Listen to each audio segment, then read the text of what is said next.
On a le plaisir d'accueillir Olivier Labussière, qui est géographe au Centre national de la recherche scientifique et qui travaille à Grenoble au sein du laboratoire PACT, laboratoire de sciences sociales. Donc, ces travaux ils portent sur les relations entre espace, énergie et société en contexte de transition climat-énergie. On est en plein dedans. Et aujourd'hui, il va nous parler de certains de ses travaux, entre autres le déploiement de nouvelles technologies de l'énergie à terre, en mer, dans les sous-sols, mais aussi des politiques qui les sous-tendent et des luttes que tout cela suscite. Alors, comme pour chaque conférence, on aura un ou une BDaste, donc à chaque fois c'est un ou une BDaste, qui traduit en BD, à sa manière, les recherches présentées. Et aujourd'hui, ce sera Péa Forest, qui est fraîchement diplômé du baccalauréat Art et Design, bande dessinée de l'Université du Québec en Outaouais. Et donc Péa, il jumelle humour et réalisme dans un style qui est assez flexible et qui est très inspiré de la bande dessinée québécoise et américaine. On aura une séance de questions à la fin de la présentation. Donc, vous pourrez soit les écrire dans les différents onglets de discussion, soit, si vous le préférez, me demander la parole. Il n'y a aucun problème, je pourrais vous ouvrir les micros et vous pourrez à ce moment-là poser vos questions directement. Donc, Olivier, c'est à toi maintenant. Donc, je vais cesser mon partage et te proposer de faire ton propre partage pour commencer la présentation. Bonjour à toutes et à tous et merci beaucoup à Timothée pour cette invitation.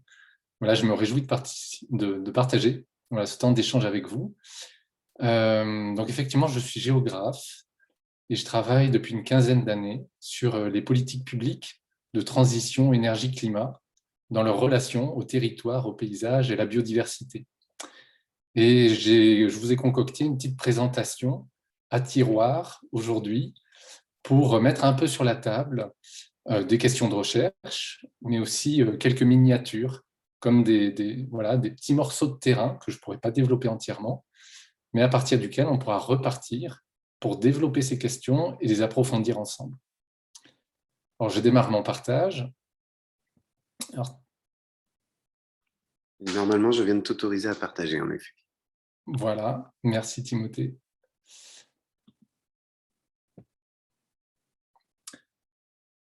Voilà, donc vous avez à l'écran la première diapositive de présentation. Donc la proposition d'échange s'organise autour de ce titre « Enquête sur la fabrique de monde bas carbone, milieu, collectif, sensibilité ». Donc ce que j'entends ici par monde bas carbone, ce sont tous les processus de transition qui sont informés par des visions du futur climat-énergie qui ont pour horizon global de réduire les émissions de CO2. Et ces processus, concrètement, au-delà de scénarios, se traduisent par des développements de projets, qui sont par exemple de projets éoliens, à terre ou en mer, de photovoltaïque, de géothermie, d'hydrolien, etc. Et une bonne partie de mon activité de recherche consiste à suivre ces technologies, ceux qui les portent, mais aussi tous les acteurs, toutes les entités, c'est-à-dire écosystèmes, milieux vivants, animaux, que ces technologies vont contacter et concerner. La présentation s'organise autour des points suivants. Je vais rapidement vous donner la façon dont j'aborde les enjeux de transition climat-énergie, ce que veut dire enquêter sur la fabrique de monde bas carbone. Je prendrai 3 miniatures, comme je l'ai dit, qui sont 3 petites présentations de terrain achevés ou en cours sur des enjeux de sous-sol, de paysage et d'atmosphère pour aboutir à des questions de recherche qu'on pourra développer ensemble autour de socialiser le climat comme enjeu ou reformulation du titre de ce séminaire qui s'appelle « Climat social ». Alors, la transition climat-énergie, je l'ai dit, est aujourd'hui principalement pilotée par des visions du futur, c'est-à-dire ce sont des scénarios qui sont souvent produits par des États ou par des organismes interétatiques qui peuvent être aussi portés par des développeurs privés, comme par exemple des pétroliers. Ces scénarios, il n'y en a pas qu'un, vous le savez sans doute, mais c'est au contraire un exercice de prospective qui est un vrai terrain d'affrontement où s'expriment différentes visions du futur climat-énergie. Il n'y a donc pas d'accord préalable sur l'horizon vers lequel l'on va. Mais ces scénarios ont quand même une particularité et un élément commun, c'est qu'ils se bâtissent à partir de portefeuilles de technologie. C'est-à-dire que l'on va saisir des éléments tels que des questions de sobriété, d'efficacité et de déploiement des énergies renouvelables pour tenter de réduire les émissions de gaz à effet de serre. Les technologies sont donc centrales au cœur de cet exercice de prospective. Centrales à tel point qu'on leur accorde souvent un rôle prestigieux qui est celui d'être une solution au changement. Ce qui est, pour le chercheur de sciences sociales que je suis, évidemment un élément à interroger et qui est problématique puisque cela consiste aussi à formuler les enjeux de marché, d'environnement et de social comme des verrous au déploiement de ces solutions technologiques. Donc ce n'est absolument évidemment pas neutre de proposer les technologies comme des solutions. Or, il y a là un problème, c'est que ces catégories de marché, d'environnement, de social sont bien souvent des catégories qui sont inopérantes pour comprendre les processus en cours, c'est-à-dire ce qu'il se passe sur le terrain lorsque l'on vient enquêter, par exemple, sur un déploiement de projets éoliens. Tout simplement parce que ces notions nous parlent de distorsion de concurrence, supposant qu'il faudrait un marché libre et non faussé, c'est-à-dire que finalement, elles documentent mal tout ce que sont les coalitions d'acteurs, les jeux de pouvoir, la façon dont des filières tentent d'orienter des politiques publiques pour leurs propres intérêts. Ces notions nous parlent aussi bien souvent d'impact sur l'environnement, mais cela saisit mal la façon dont on est bien souvent pris dans des processus plus systémiques, qui, au-delà d'un raisonnement par limitation d'impact, concernent beaucoup plus de changements que celui de la relation entre une technologie et son environnement direct. Enfin, la catégorie d'acceptabilité, vous le savez sans doute, elle est extrêmement discutée, et là aussi, elle tend à figer le social dans des organisations préexistantes et des intérêts, alors même que l'arrivée de technologies de l'énergie sur un territoire va modifier ce que sont les intérêts des acteurs, les façons d'en discuter et les façons de s'allier. Ces mondes bas carbone sont donc controversés. Et quels que soient les scénarios, quelles que soient les technologies que l'on regarde, le recours à l'éolien, au nucléaire, à la séquestration du carbone et à d'autres technologies sont extrêmement disputés. Et cela nous amène à regarder ces processus de transition comme des processus qui sont ambigus. C'est-à-dire que l'on ne peut pas dire a priori si une technologie est bonne ou mauvaise en soi. Elle va être controversée, c'est-à-dire qu'elle va être discutée, et elle ne comporte pas de réponse avant son déploiement. C'est bel et bien son déploiement sur un territoire, les coalitions d'acteurs, les partages des bénéfices, des risques, qui vont permettre de stabiliser cette technologie, de l'ancrer, de la rendre négociable.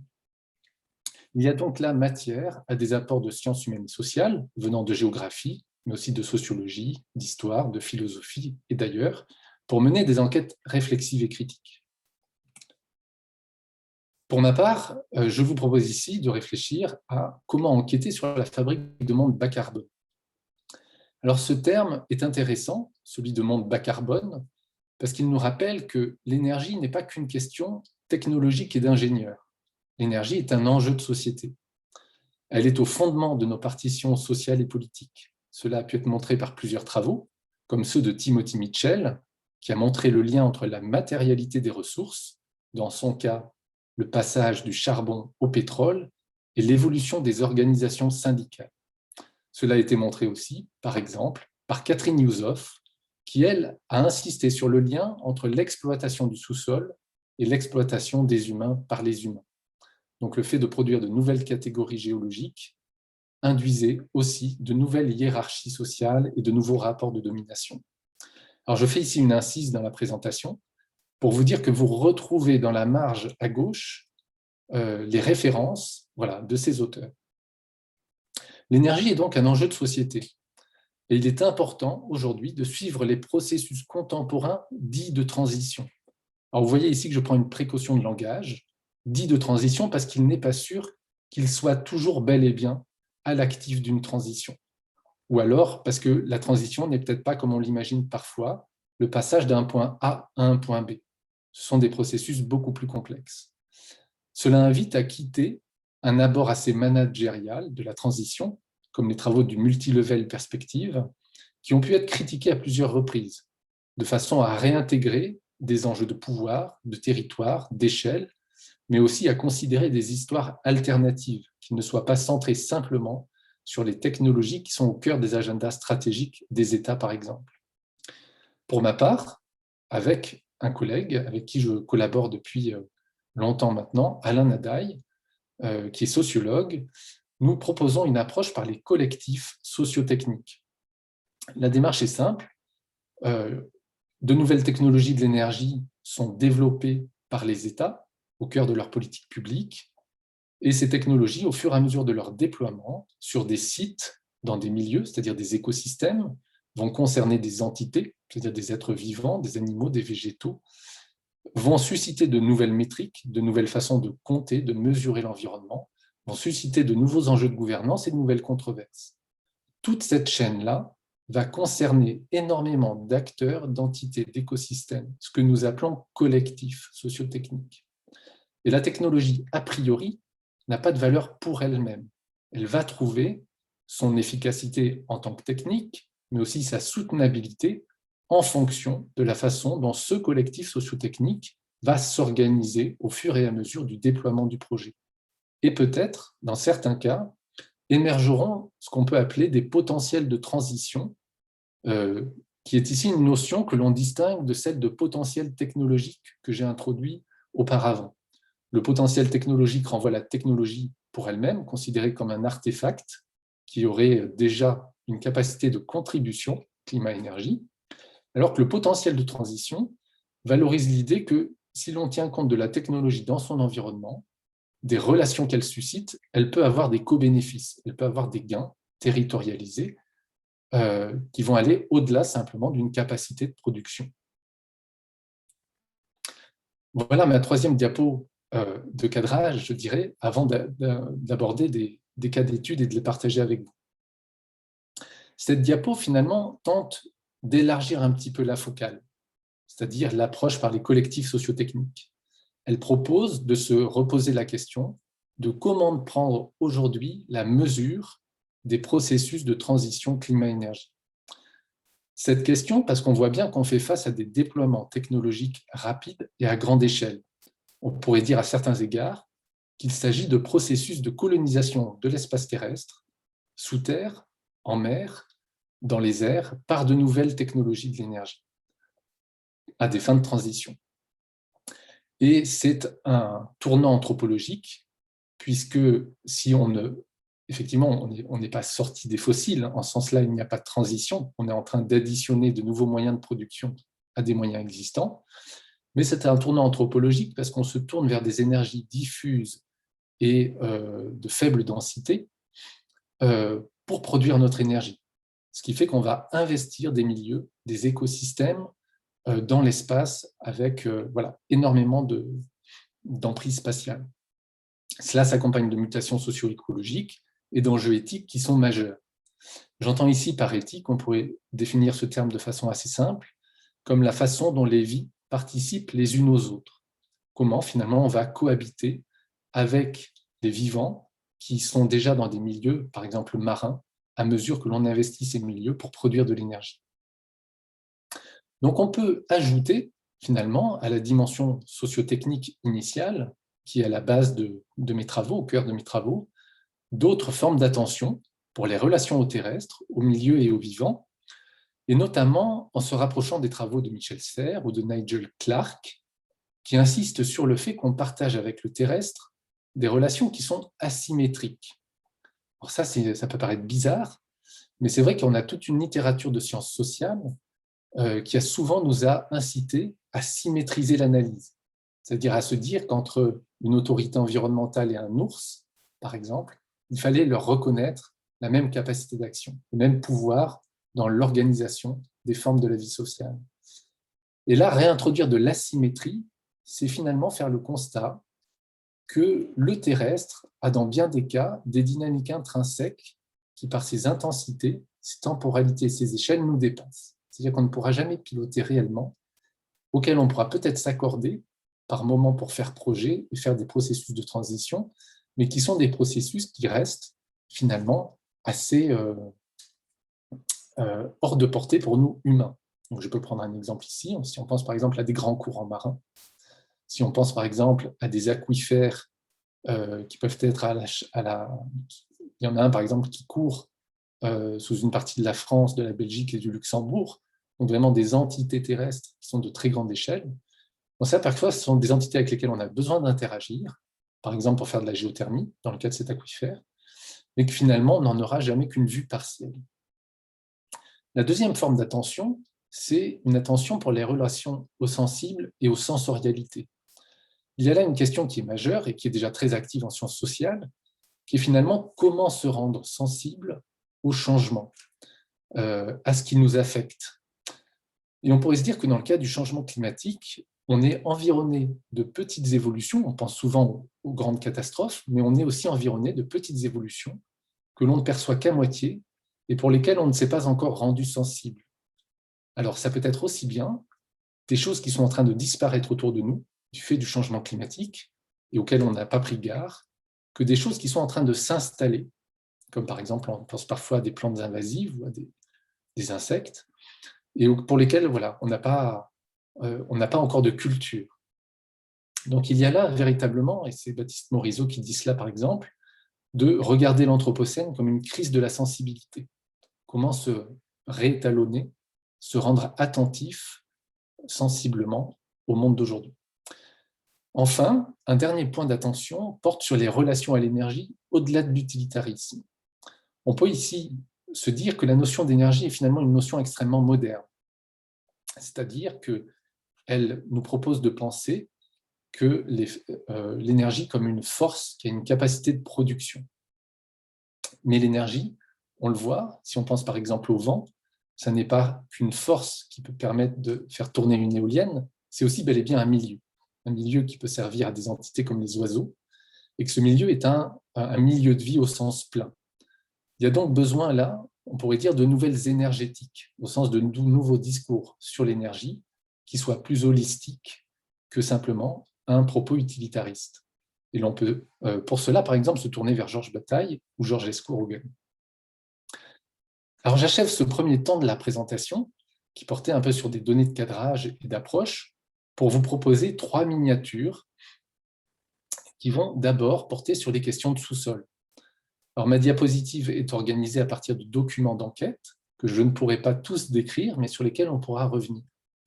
Ce premier cas d'étude, qui est achevé, a porté en France, en Lorraine, sur un cas d'exploration de gaz de houille, c'est donc du méthane, des petites molécules de méthane qui sont accrochées à la surface des charbons dans des veines de charbon qui se situent entre 1000 et 1500 mètres sous terre. La Lorraine est un territoire particulier qui a une longue histoire d'exploitation minière du charbon.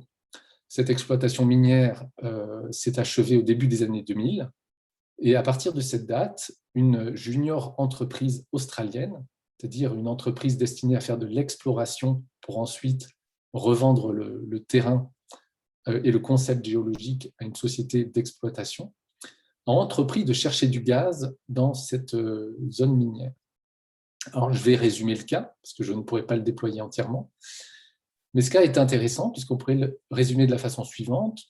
On a essayé sur une strate géologique destinée à la production de charbon, de créer une strate destinée à la production de gaz.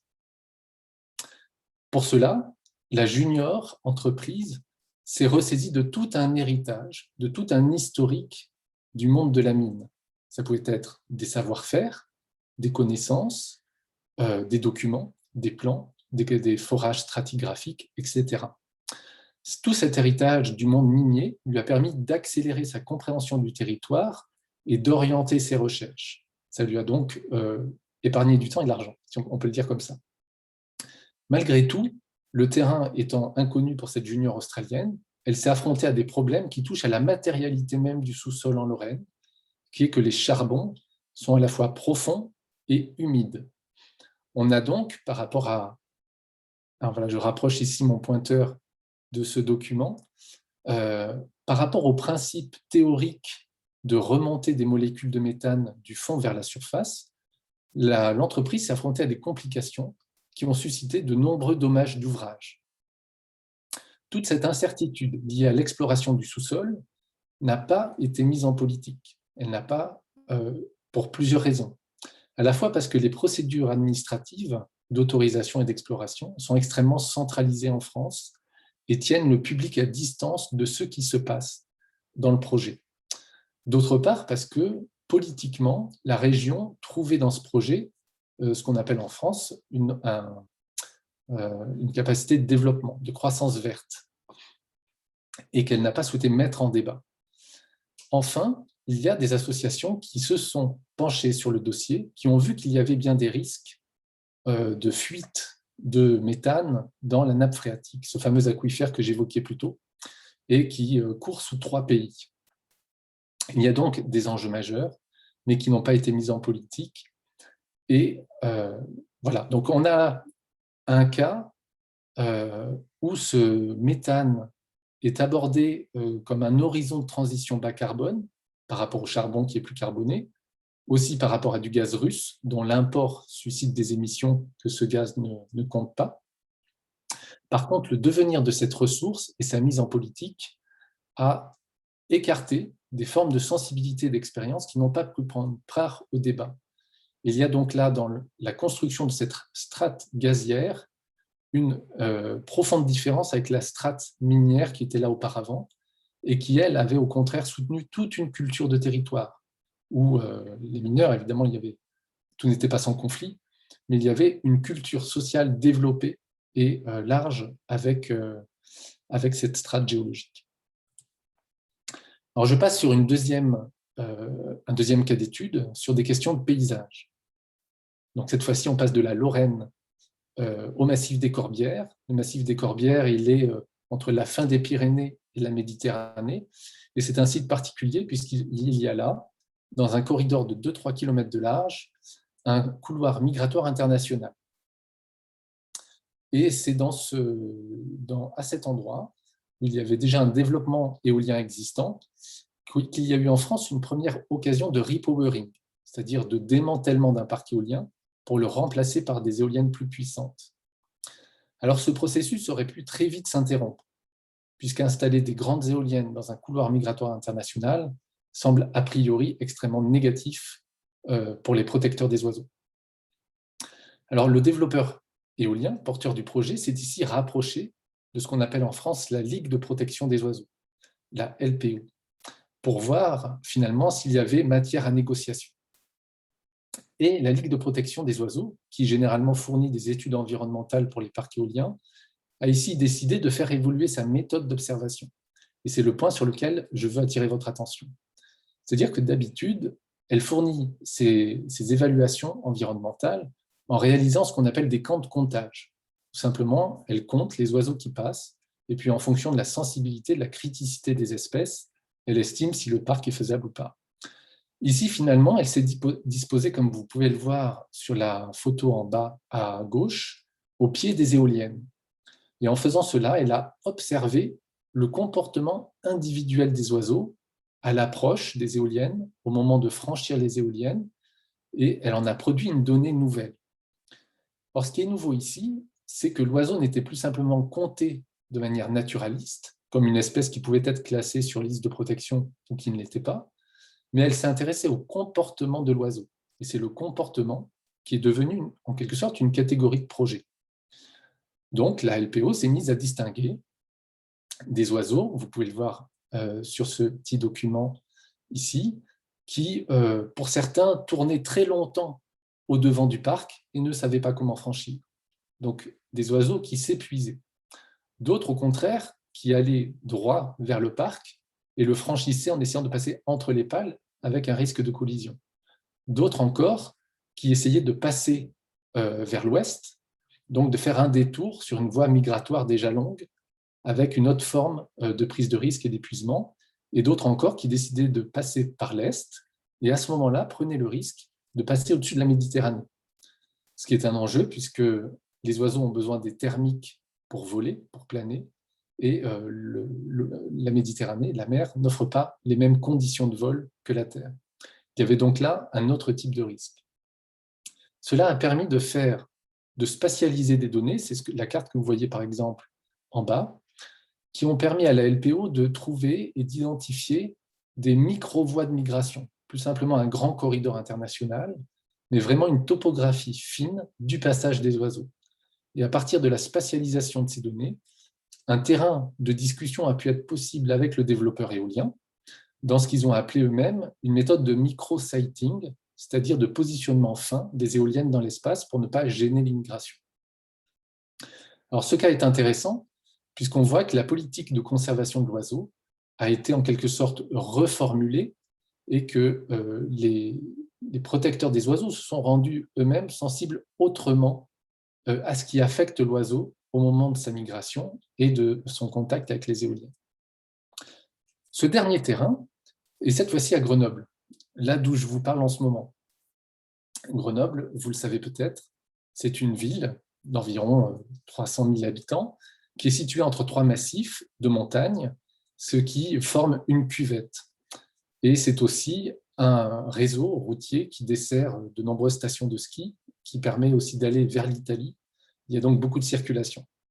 Et c'est en France une des villes pour lesquelles les enjeux de qualité de l'air sont parmi les plus importants. Alors, ces enjeux de qualité de l'air, ils sont bien souvent abordés sous un angle sanitaire, c'est-à-dire qu'on regarde l'atmosphère en fonction de quelques particules jugées critiques, comme les particules fines, ce qui permet ensuite d'identifier des comportements jugés là aussi critiques, parce que émetteurs de ces particules, de juger toute une géographie prioritaire où les gens sont davantage exposés. La métropole de Grenoble, une fois qu'elle a réalisé ces mesures et qu'elle s'est située par rapport au seuil d'alerte, a malgré tout du mal à sensibiliser les publics aux modifications de comportement, c'est-à-dire que ce soit de mobilité ou de chauffage, qui sont très émetteurs dans l'agglomération. On a mis en place avec des collègues un dispositif qui prend appui sur une pratique artistique proposée par un artiste qui s'appelle Yves Monnier. Vous le voyez sur la photo au travail ici, sur le parvis de l'École des Beaux-Arts de Grenoble. Yves est en train de déposer une plaque d'1 mètre carré.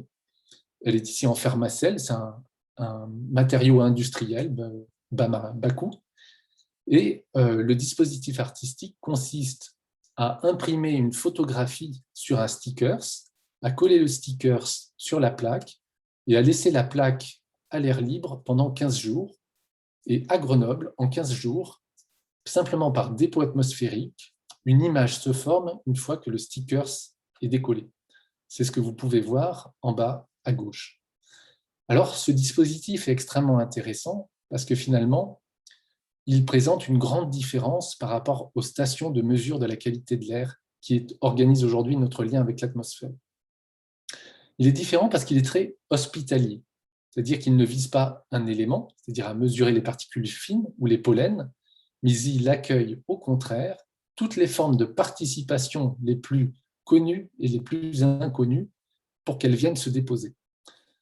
Donc on va retrouver des particules fines, des sables du Sahara, on va retrouver des brindilles, des passages animaux et quantité de choses. Il est aussi particulier parce qu'il redonne à l'atmosphère une compréhension de l'atmosphère comme ensemble de forces plastiques qui peuvent bien sûr faire se déposer, mais aussi lessiver, dessécher, etc. Donc on a un processus qui n'est pas que cumulatif, comme le fait une station de mesure de la qualité de l'air, qui absorbe les particules et les additionne, mais au contraire un processus qui est autant d'addition que de retranchement, de lessivage, de surimpression, etc. Donc il y a là matière à faire œuvre d'art partant de ce rapport entre l'air et le sol. Et je vais achever ici la présentation de ce cas d'étude, mais ce qui est intéressant ici, c'est de porter une question de recherche sur, sur la formation des strates de l'Anthropocène. Donc on regarde l'atmosphère comme un immense collecteur de particules, autant anthropiques que non anthropiques, et sans porter de jugement a priori sur ces dépôts atmosphériques, comme on le fait bien souvent en disant que c'est une pollution, et qu'il y a toute une intendance de l'Anthropocène à avoir en ville pour absolument nettoyer les bâtiments et gérer cette pollution, on regarde là plutôt la relation entre l'air et le sol comme un ensemble de puissances plastiques qui sont à appréhender plus richement, de manière plus épaisse. Et on fait cela notamment, c'est la dernière diapo en bas, photo en bas à droite, en collaboration avec différents organismes, dont le musée de Grenoble, qui dispose d'une riche collection de peintures du 19e, qui présente les montagnes autour de Grenoble. Et avec une conservatrice, ça nous permet de regarder si cette strate anthropocénique a pu être saisie au début de l'industrialisation, comment ou pas, et donc de conférer aussi à ce dépôt une dimension de paysage. Voilà ma dernière diapositive, socialiser le climat. Alors, le terme de climat social, à mes yeux, pose la question suivante: comment faire société en contexte de changement climatique? On a vu différents processus de construction de mondes bas carbone, qui sont tous controversés parce qu'ils engagent des entités telles que des oiseaux, des aquifères ou encore l'air. Toutes ces entités suscitent des nouvelles dispositions de gestion et ce qu'on peut appeler ici des nouvelles métriques. On met en place de nouveaux instruments de comptage, de nouvelles mesures, des données, des normes. Pourtant, ces cadrages sont bien souvent partiellement opérants parce qu'ils présupposent déjà des publics, des intérêts et des comportements à faire évoluer. On peut penser par exemple justement à cet abord sanitaire de l'atmosphère qui pointe du doigt certains comportements de mobilité, par exemple. Ces cadrages sont également vecteurs de nouveaux rapports de pouvoir. On l'a vu avec le cas sur le sous-sol, qui est que certaines constructions de ressources ne se prêtent pas à discussion et reproduisent ou plutôt instaurent de nouveaux effets de domination. Il y a donc besoin, à travers, et c'est notamment ce que montrent ces cas, aller en deçà des catégories de sciences pour suivre des présences plus subtiles. Ça a été, au travers des cas, des façons de voler pour les oiseaux, des façons de se mélanger entre des molécules de méthane et des aquifères, des façons de se déposer, puisque l'atmosphère ne tombe pas lourdement comme si je faisais tomber une boule de pétanque, mais au contraire, virevolte, repart dans l'atmosphère puis retourne au sol. Et ce sont toutes ces présences, tous ces processus pour lesquels il y a besoin de développer des formes d'attention, c'est-à-dire de s'équiper, de trouver des dispositifs pour accroître leur présence et s'y rendre sensible.